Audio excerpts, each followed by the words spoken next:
খেটে খেটে মরবে আর তোমার ছোট ভাই আর ওর বউ বসে বসে খাবে? তোমার সমস্যাটা কি বলো তো? বাবা মা মারা গেছে মানে এখন ওর বাবা মা সবকিছু আমি কাজে যাচ্ছি।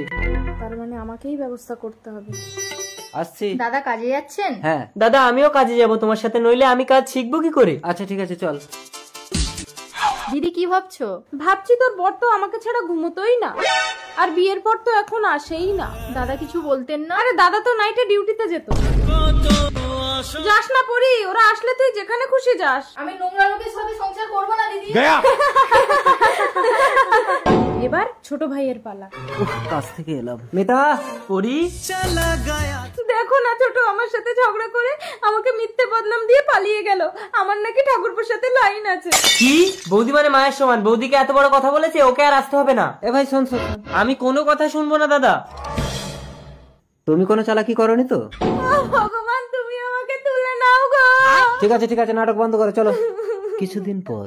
কি হলো বৌদি, হাত ধরে টেনে ঘরে আনলে কেন? ঠাকুরপো তোমার বউ চলে গেছে, তোমার জ্বালাটা আমি বুঝি। ছাড়ো, আমার কোনো জ্বালা টালা নেই। কিরে ভাই কি হয়েছে? এমনিতে কি হয়েছে গো ভাই, কথা না বলে চলে গেল? কথা বলার মুখ আছে?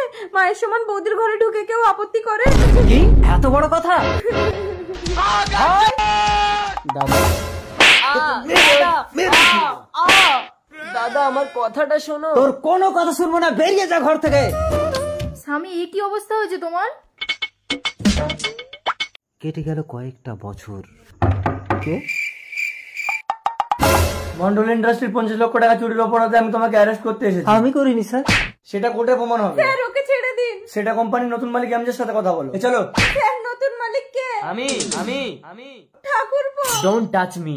পরি তোর বরকে একটু বুঝিয়ে বল না রে। Mind your language. আগে নিজের ভুলটা স্বীকার করো। হ্যাঁ আমি তোদেরকে ঘর থেকে তাড়ানোর জন্য মিথ্যে অপবাদ দিয়েছিলাম।